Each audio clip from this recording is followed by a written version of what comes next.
And I wanted to try to frame it in terms of maybe there's a bigger problem. Maybe there's people that are not able to choose. How are you going to incorporate them, sort of thing? How are we going to make it ethical for them? You can't make it like a sort of a social apartheid, like, oh, I'm able to be ethical, you're not, you have to feed yourself on this meat that's really bad for your health and bad for the environment, but we can work it out in counties. Okay. Do you have another question? Did you have a question? Oh, I thought it was your turn first. No, he just asked. I just you asked and I asked. Now, if you want to ask, Yeah, the structure was whatever.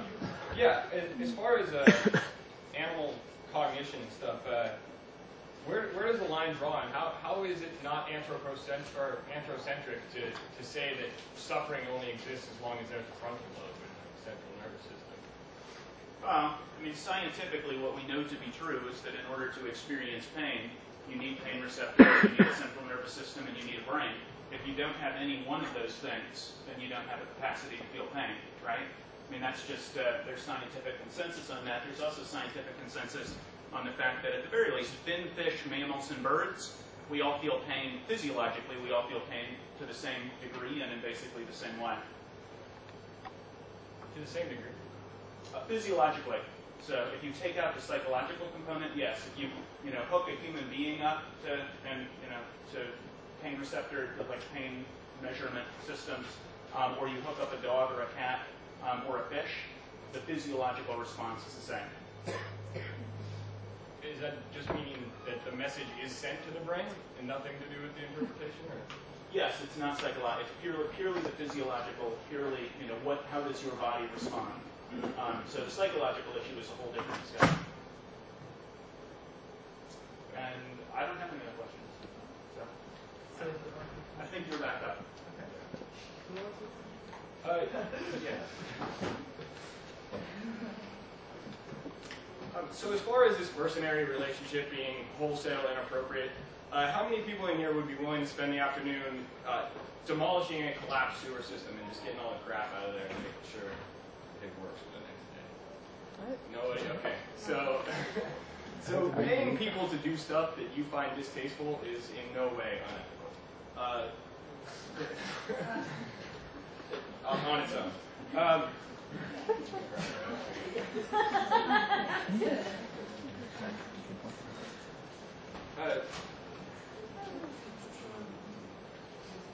Now, the issue of the vegetarian diet being healthier for you, I believe that there is definitely a correlation, but we haven't really shown causality.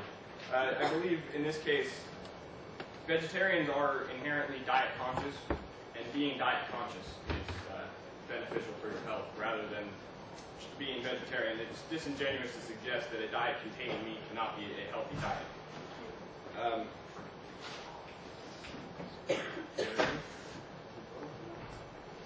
Yes, have 4 minutes.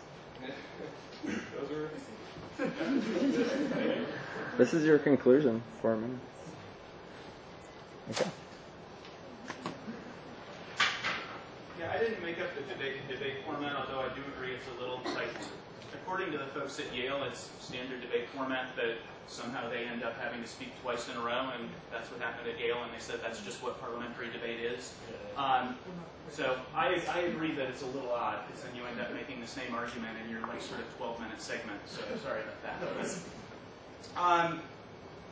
So what you have before you is 3 reasons that I made in my first speech. If you agree with any of them, if you agree that you have a moral obligation to make choices as much as possible that decrease your support for pollution and greenhouse gases and waste, if you agree that you have a moral obligation to, where you can, make choices that will decrease your support for global poverty, or, not and, or if you agree that you should, where you can, make choices that support mercy rather than support misery, if you agree with any of these contentions, then you have to agree that a vegetarian diet is the only acceptably ethical diet. And I would contend that I have proven beyond any doubt that all 3 of those things are true. It is absolutely the case that the #1 thing that any of us is doing to promote global, to contribute to greenhouse gases and global warming, if we're eating meat, is that the scientific consensus is in and it's clear. It is, the scientific consensus is also in and clear that the price of food for people who are starving to death is going up as a direct result of meat consumption. When you consume something that requires 20 times the resources of something else, you are pushing up the price of food for people who are literally starving to death. And then finally, while I agree that it's true that we sometimes pay people to do things that we find unseemly, most of us agree that open heart surgery is a good idea. You know, and even if we could do it, an awful lot of us wouldn't want to. Similarly, a lot of us are not going to, we recognize that sewers need to be cleaned, but we're going to pay somebody else to do it. We don't want to do it. There are a multitude of examples of things in society where we pay people to do things that we find unseemly, as I think Tom said. The issue here, though, is do we pay people to do things that we find unethical for really no just cause? The mercenary relationship is most of us would prefer that animals not have their throats slit open while they're completely conscious. Most of us don't like the idea of chickens having their beaks seared off while they're still completely conscious without any sort of pain relief. Most of us have moral qualms about the idea of ripping the testicles out of a cow or a pig without pain relief. The myriad things that happen to farmed animals, all of which would warrant felony cruelty to animals charges if dogs or cats were treated similarly. Literally every second of a farmed animal's life is categorized by unmitigated misery. I like what Percy Bysshe Shelley said in explaining his vegetarianism. He said, "I want no part of anything I can't write a pleasant poem about." I like that as a concept. I personally can't write a pleasant poem about anything. But if you take that idea, the concept there, and apply it to the challenge from Socrates, the unexamined life is not worth living, if we start examining our lives, examining how meat gets to us, we realize and start thinking about integrity, start thinking about Socrates' challenge. Where is the integrity? Where is the morality? Where are the ethics in paying people to do things to animals that we personally, not only would we not do them, we don't want to watch them, we don't even want to think about them. It is a direct mercenary relationship that we engage in when we choose to eat meat. We are saying, yes, I support wasting 19 calories for every calorie that I consume. Yes, I'm supportive of driving up the price of food globally so that starving people literally can't buy anything and starve to death. And we're saying, yes, when the choice is between mercy and misery, I choose misery. When the choice is between compassion and cruelty, if we're eating meat, we're choosing cruelty. And even, just like the person who, pays somebody to commit murder, although that person didn't commit murder, their moral culpability is at least as great. Similarly, our moral culpability in something that is environmentally lacking in consciousness, that supports global poverty and supports cruelty to animals, it is at least as great if when we sit down to eat, we choose to eat chicken, or we choose to eat pork, or we choose to eat another animal product. We're paying for cruelty, we're paying for environmental degradation and waste, and we're paying for global poverty. For each of these reasons independently, I urge you to support the resolution that vegetarianism is the only acceptable and ethical diet. Thank you.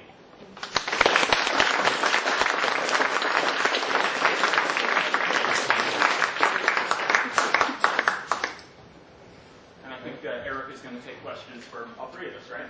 Yeah, I'll take questions for everyone. If we can split the questions up between UC Santa Cruz and Bruce, we can either line up or we can just raise our hands or trade off. There's not a lot of walking. What? There's not a lot of walking. Yeah, so we just raise hands. That sounds easiest. So, go you, then you, Kyle.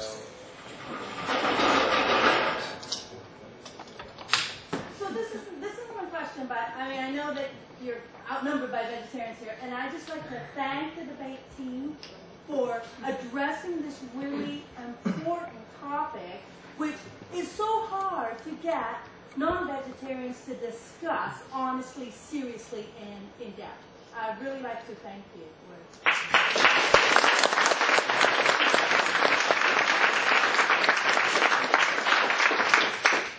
Two quick points on that. The first one is yes, absolutely. Bravo and thank you. I guess I have three. The second one is, my God, what a crazy school UC Santa Cruz is. Every place else